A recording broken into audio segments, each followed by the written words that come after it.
We live in a very sex positive household where we've always told the kids all the things about how babies are made, because I didn't want to lie to them. Although I do have a classic line from a children's sermon when about a 4-year-old asked me in the middle of church where babies came from, and I had said, usually the hospital, and then moved right along.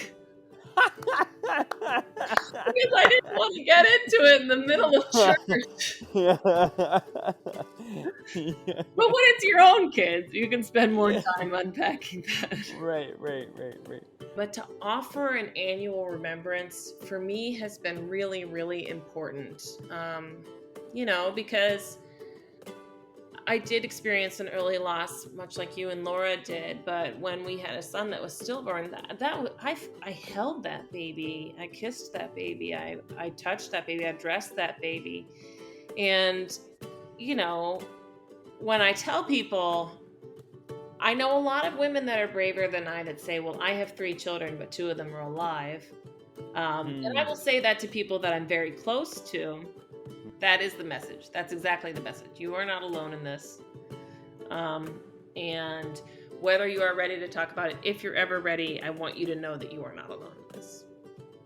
And then this is a poem that I wrote in the wake of the loss of our son, Wallace. In stillness. You arrived in a wave of pain and relief. Seeing your face was a reckoning, an acknowledgement of a soul that I've touched before. I remember learning of your existence somewhere in a secret place, and now I am holding your form and willing it to thrive. Your soul has departed to a different place, and your form is all I have to remember you by. I wash your hair and face. I kiss your closed eyes. I revel in your weight and how you feel in the curve of my arm. But this is all that we will share in this life, this moment of reckoning. I try to call you back from the beyond. I try to love you into being, but you already are. You were stillborn, but you were still born.